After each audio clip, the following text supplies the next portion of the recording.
We play and call it work. Hey, MiniWarGamers, and welcome to another Dark Angels Codex review. Today in this episode, Leland and I are going to talk about the two detachments inside the Dark Angels Codex. We got the Deathwing Strike Force and the Ravenwing Strike Force. And then we'll go into the vault later on and talk about the Lion's Claw, Lion's Blade formation, where it's the formation of formations where everything kind of comes together.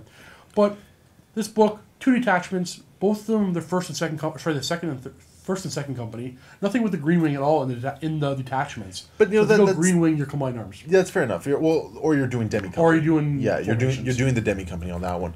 I love looking at the numbers in this FOC here. The what is it? The mandatory 1 HQ 2 elites with the optional 2 HQ and 10 elites. Well, could you imagine in 5th and 6th edition if you saw an FOC like this, you would lose your mind. I've played a few games with the Deathwing, and I see something that I'm loving with this Deathwing Strike Force.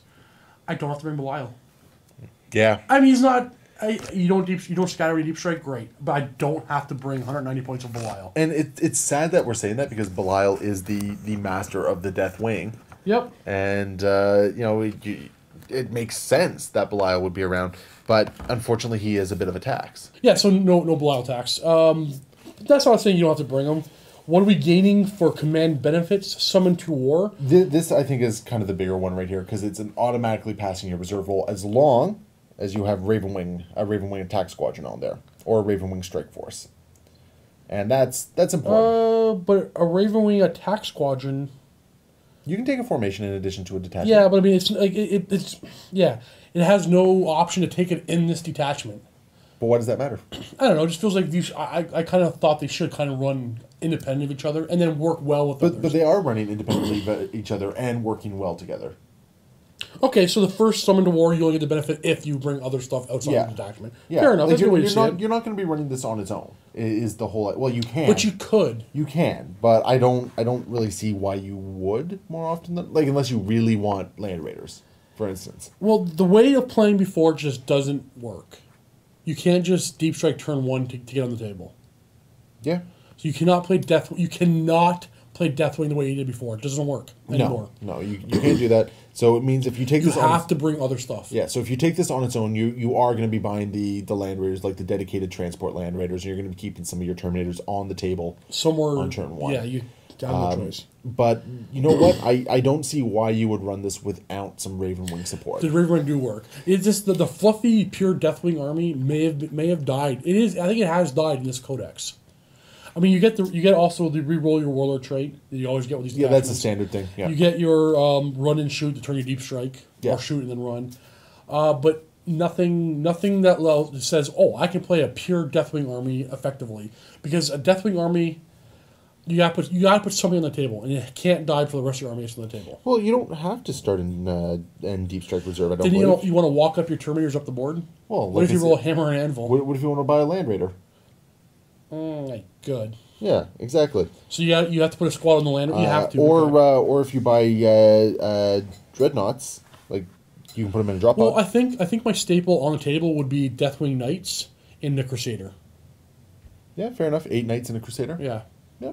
So they'll just go as fast cruising speed and then flat out, and then next turn things are deep striking in and they're disembarking and assaulting stuff.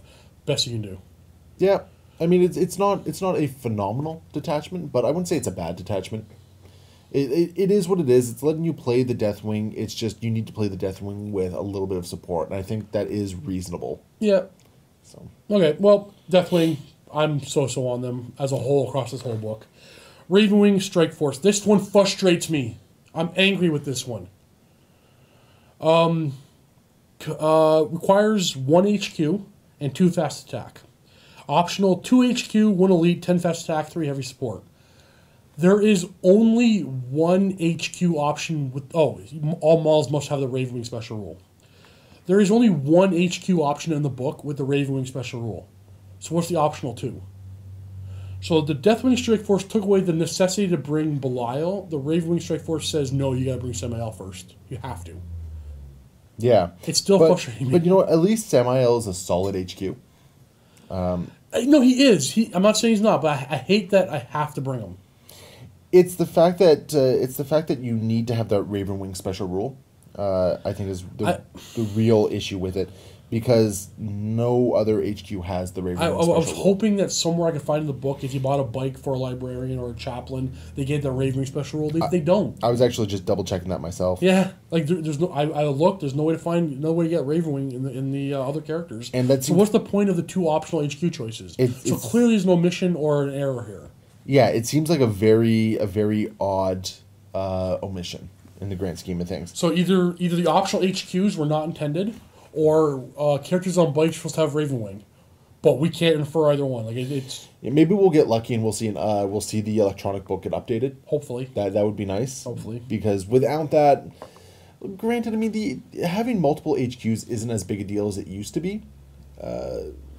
But at the same time, it's nice to have them because they usually give you a little bit of flexibility as far as lowdowns go. Yeah. Command benefits reroll warlord trait as normal. Strike is 1. All units in this detachment must either be placed in reserve or deployed as normal. If placed in reserve, all units in this detachment automatically arrive at the start of your second turn. That has some use, especially with the other rule to get Speed of the Raven. During your first turn, or your second turn if the unit was in reserve, any units from this detachment that turbo boost or moves flat out counts as jinking until the next turn. However, units from this detachment can fire their guns at full ballistic skill next turn. They do not have to fire snapshot. So they come on the board. Either if they're on the board, they turbo boost. They come on the board, they turbo boost. They count as jinking, and can still fire full ballistic skill next turn. I need that because I can't remember my stuff jinked anyway. I'm probably firing a full ballistic skill anyway. Yeah. It's a formation I can use, or sorry, a detachment I can and will use. Oh, absolutely. I mean, the Ravenwings themselves have such solid rules in this edition, right? That this really seems like the standout detachment. Well, it's another one that really works with the Deathwing. It doesn't seem like it can work with itself, but that rule to me screams Deathwing. You move as far as you can up the board, spread out a little bit. You get your Jink rerollable saves, at least a 3-up because there's going to be Dark Shrouds around.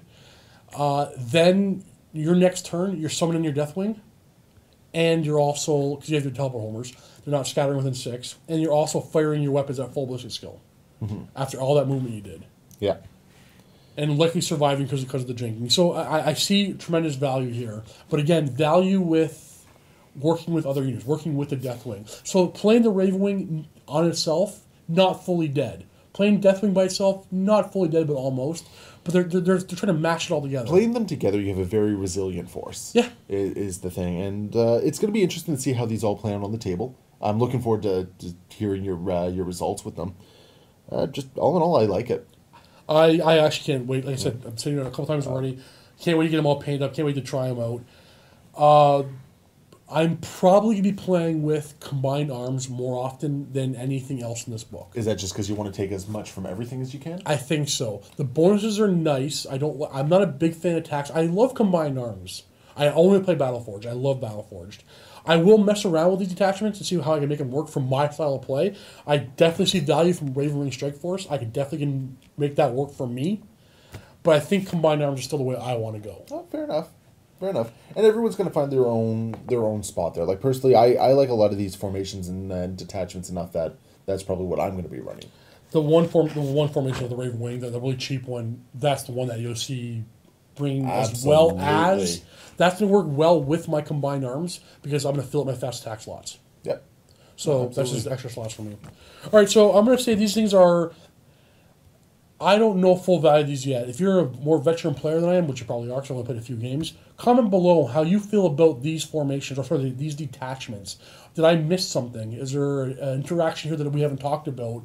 Let me know, because I'm very interested. But as I see them, Deathwing Strike Force, Ravenwing Strike Force, not bad, not bad. It's got its moments. Yeah. They both got their moments. So. All right. So as always, guys, thank you for watching. It is all of you actually for that we do this for. It doesn't matter if you're YouTube viewers or your Vault members and whatnot. We put this content out because there is a demand. You guys want to see it, And, we have a lot of fun doing this. I love doing these. So thank you very much for that one. Now, of course, as always, we're going to have our paired video in the vault where we're going to be talking about the... What's it called, Steve?